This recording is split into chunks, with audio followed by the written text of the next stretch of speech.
we'll go along and we'll talk about this method, is a lot of it has to do with digging the grooves and digging the pathways to get our body and our fascia functioning as it should. Because our lifestyle usually kind of breaks it down, and our age and genetics and our past injuries all play a role in, is our fascia optimally being used?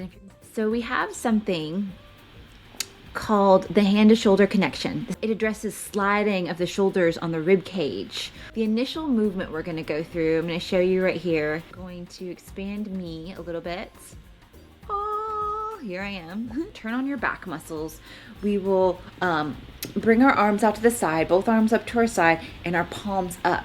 And we'll just kind of raise our arms up like this to the side, both arms, and rotate our palms under as much as we can, and really feel these muscles, which a lot of times anatomists, if I want to simplify it, will say your lower trapezius muscles.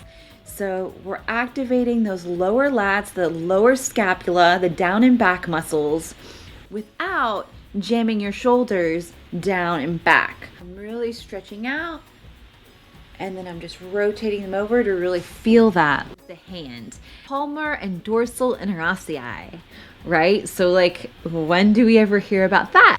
And so this, if you think about the core of your stomach, your deep core system that you feel super engaged with through, every part of your body has a core. So your hand has a core, your leg has a core, your foot has a core, your neck and head all have a core. Core just means innermost. These muscles here are the core of your hand.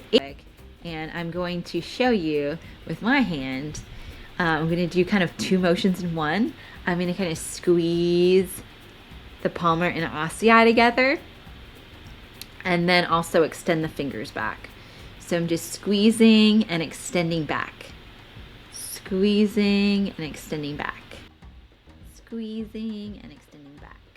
So now what I'm going to do is I'm going to hold this ball. If you have a towel or a jacket or just a piece of blanket or cloth or material, you can just wad that up in your hand. This is a stress ball. So I'm going to bring the palmar and ossei together with the flexors of the hand. So I'm going to bring them together and squeeze. And the key here that I want you to focus on is keeping the fingers squeezed together, not losing it. A thing called prioritization, prioritizing the fingers together over the actual squeeze.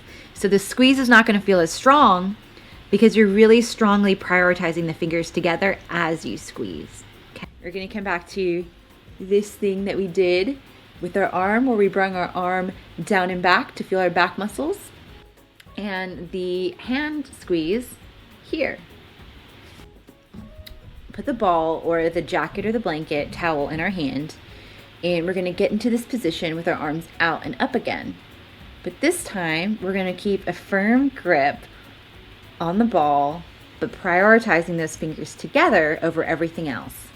So I just want you to squeeze the ball, and I want you to notice the feeling in this back muscle where you have the ball compared to this arm where you don't have the ball. We're going with our arms down and rotating them back, and this arm has a ball and this arm doesn't.